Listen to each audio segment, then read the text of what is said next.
Mom spent months searching for my brother. Then she sealed the doors.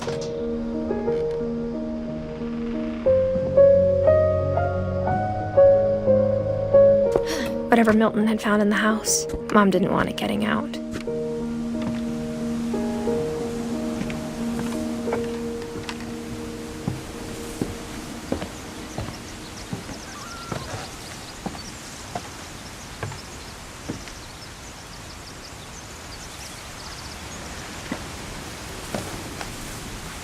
Mom definitely blamed Edie, but I think Louis blamed himself. After he graduated, he just spent more and more time in his room, until Mom got him a job at the cannery.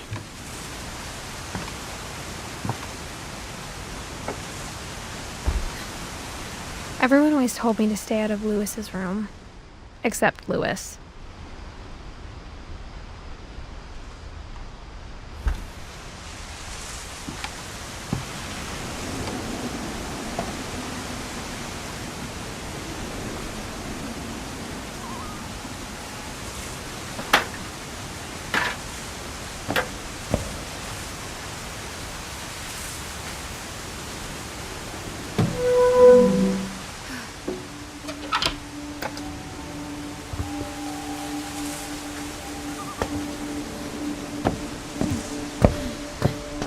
Louis's room smelled very, very familiar.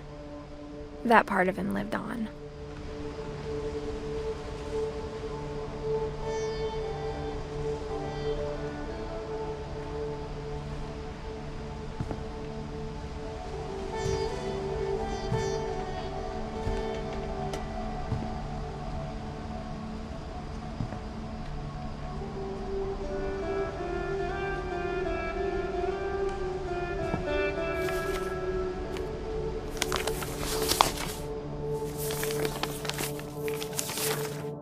Dear Mrs. Finch, as Louis's psychiatrist, I can understand your desire for an explanation.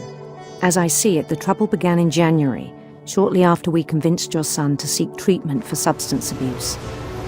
Newly sober, I believe Louis first noticed the monotony of his daily life.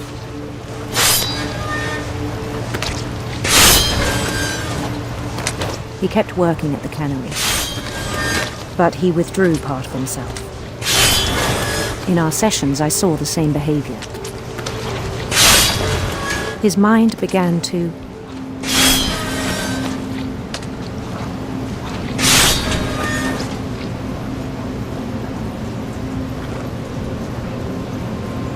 wander.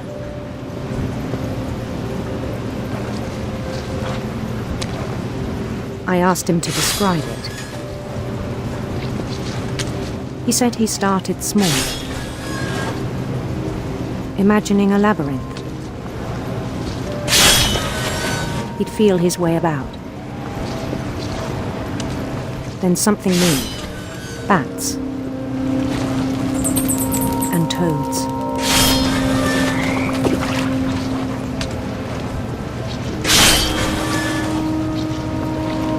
And things that have not names. He knew it was all in his head.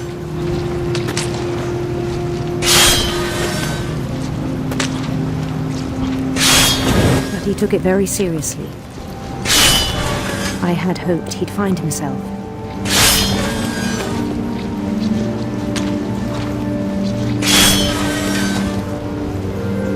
But he found something more. I worried about him then. Daydreaming at the cannery. I spoke with his boss. But he said Louis had become a model employee. Methodical, tireless, focused.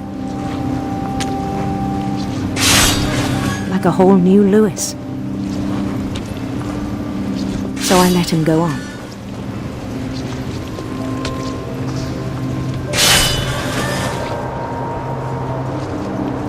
I even encouraged him. It seemed very promising at first. He told me he'd made a new friend.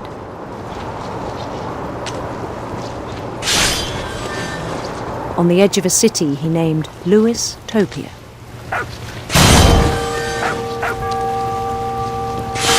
He built the city up slowly, brick by brick. Then he made musicians.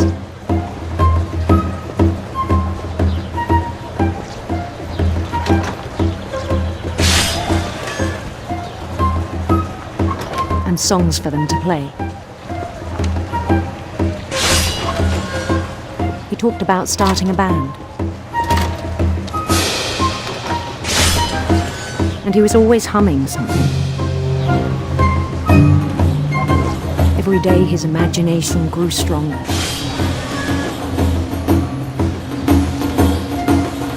He no longer spoke at the cannery, but his chopping was as reliable as ever. Then one day it struck him that all the cheering crowds, even the stones under his feet, were all in his imagination, so he could do whatever he wished.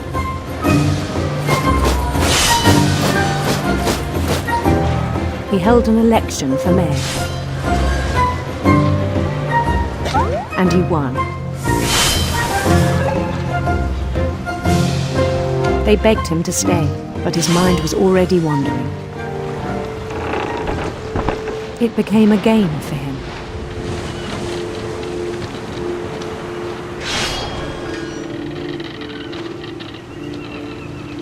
He'd conquer a city, then immediately push on. New Louisville.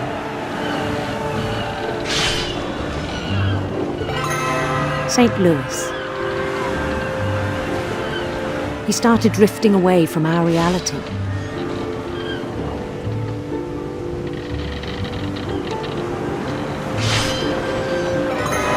Minneapolis, until one day he forgot to go home from the cannery. Even as his mother pleaded with him, part of Lewis kept sailing on.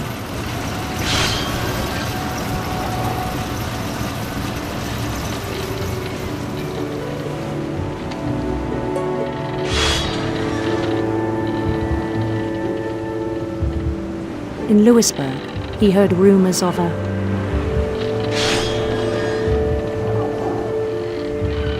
handsome queen.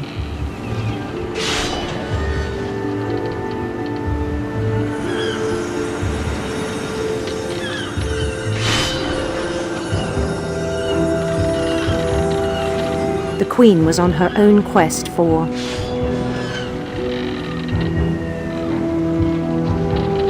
radiant rainbows.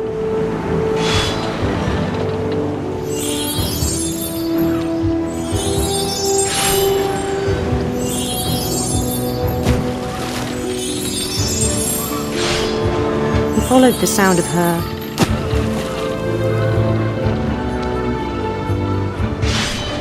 electric sitar.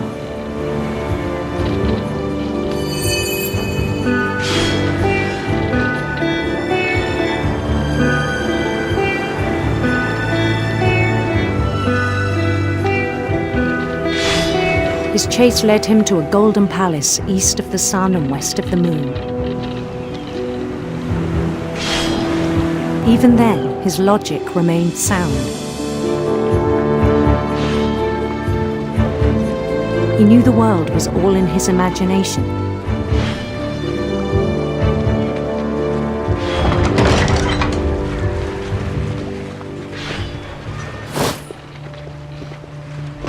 But he was so proud of having created it. In his own eyes, he'd become something greater than a king.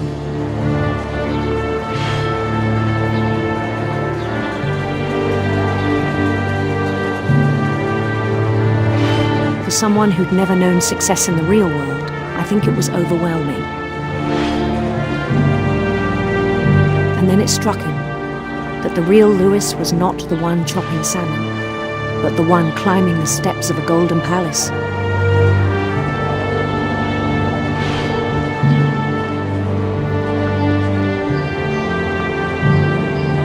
My imagination is as real as my body, he told me. was hard to argue with him.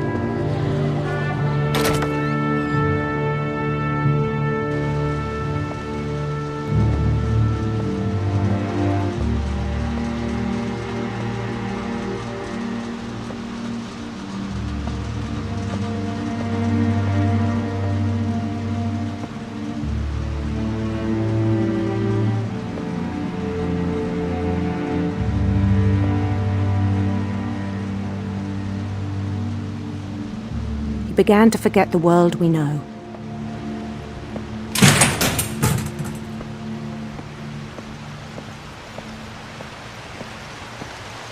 I think it pained him to remember Lewis, the cannery worker.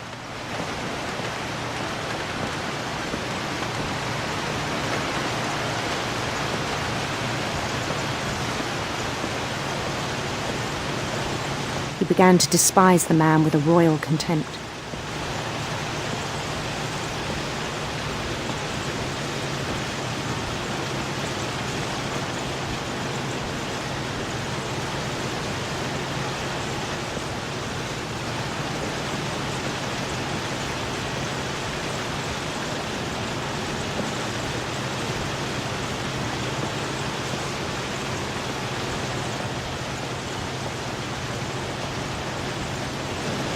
I still thought I could save him.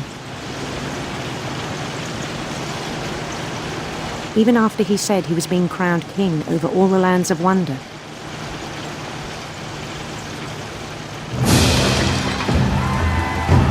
The palace would be packed with his companions.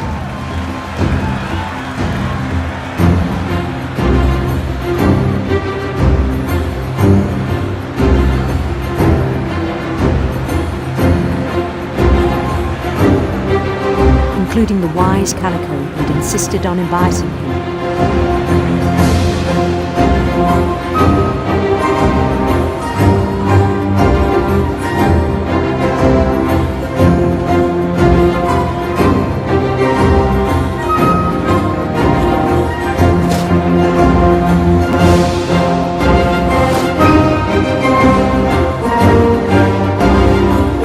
His queen waited, holding his crown.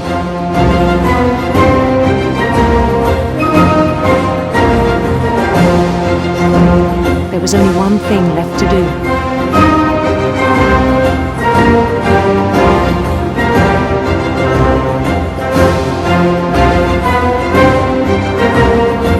Bend down his head.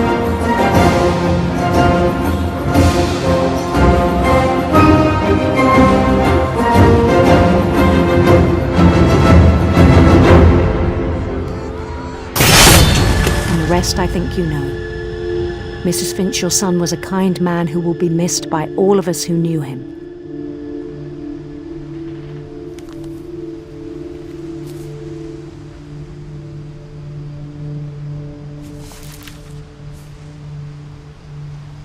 My brother was really cool. I wish you could have met him.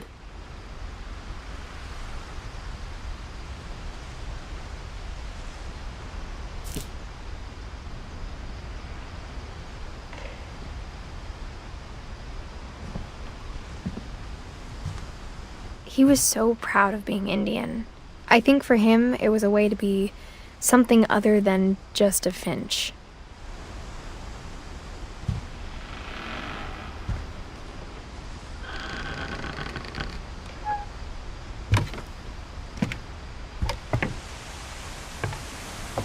On the way back from Lewis's funeral, my mom told me to start packing.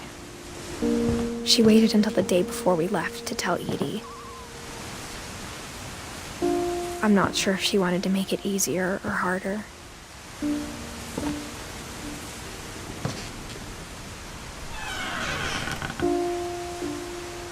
I wish we'd stayed.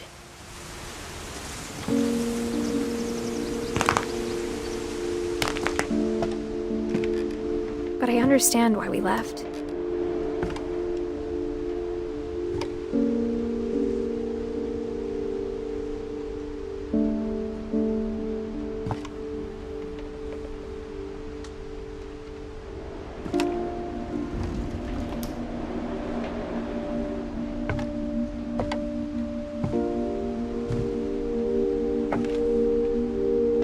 My mom ended up leaving everything behind.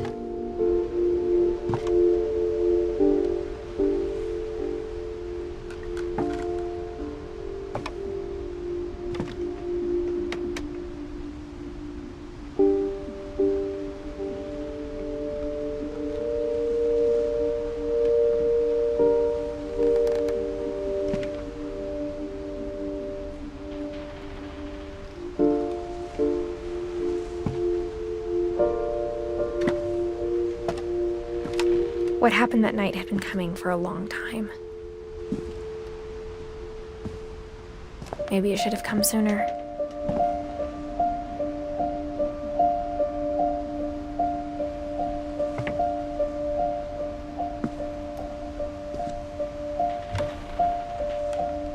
But it had to end one way or another.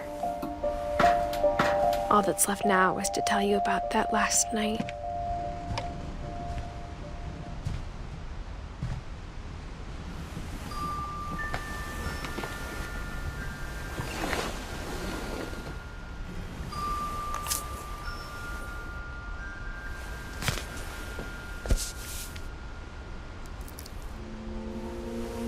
That whole last day, Edie just watched us pack and didn't say a word. Until supper, when she raised her glass and said, "To our final night together, and all our final nights apart." Grandma, you know what I said about alcohol. Some of your medications are very Edith, specific. I left a present for you in the hallway. Why don't you go open it? The grown-ups have to argue now. I'm sorry, you're right. We're all leaving tomorrow. Let's just enjoy our last... I'm not leaving. Edith, you're excused.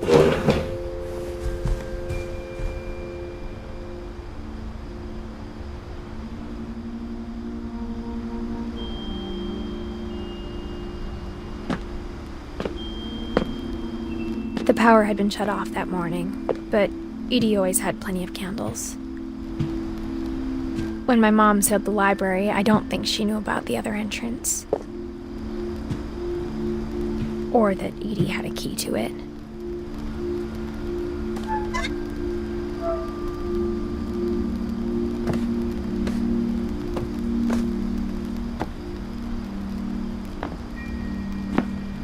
That thing you're afraid of isn't going to end when you leave the house.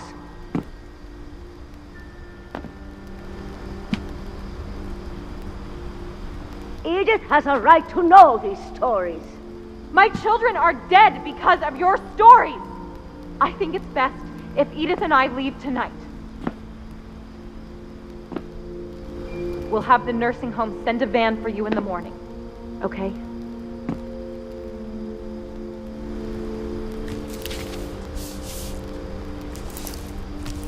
Dear Edith, there's so many stories I wish I could tell you, but there's only time for one. This is about what happened on the night you were born. That night, the tide went way, way out. It was the first and last time I ever saw the old house aground. There'd been an earthquake out in the middle of the ocean. They called it the lowest tide in 1,000 years. God, it smelled awful. You know, I've seen that house every day of my life.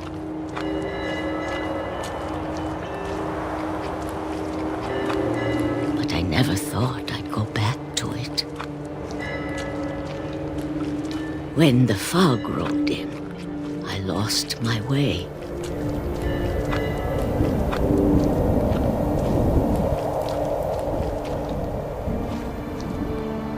I got turned around.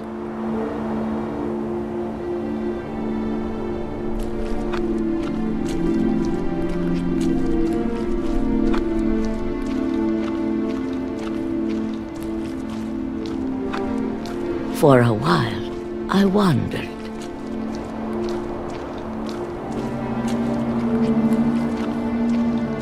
I started seeing things.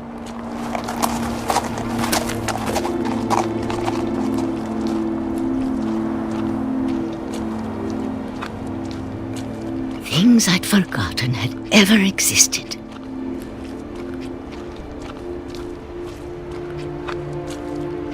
But when I saw them, they felt like old friends. That night, a lot of things came back to me.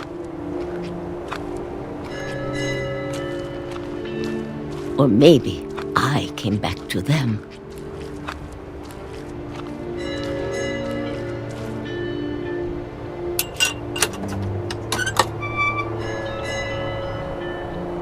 Things I can't explain, but that I need you to try and... Edith, what are you doing in here? It's mine. Edith! Mom, you're gonna rip it! Let go! I kicked and screamed, but Mom dragged me to the car. I never saw Great-Grandma Edie again. The next morning, the van came to pick her up, but she was already gone. After that, we moved around a lot.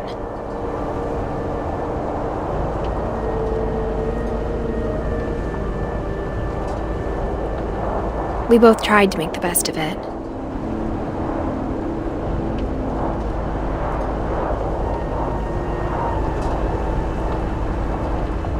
A few years went by.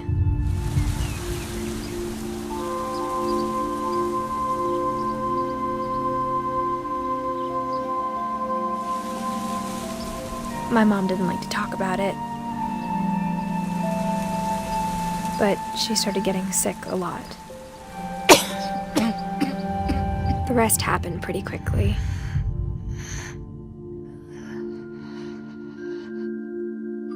She got better for a while, and then she didn't.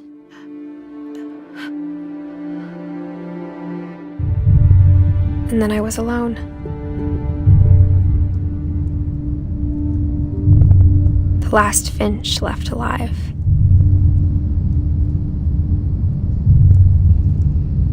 Until I found out about you. I'm still not sure what to tell you about all this. If we lived forever, maybe we'd have time to understand things. But as it is, I think the best we can do is try to open our eyes. And appreciate how strange and brief all of this is. This journal was supposed to be for you. But now I hope you'll never see it. I just want to meet you and tell you all these stories myself. But I guess if you're reading this now, things didn't work out that way.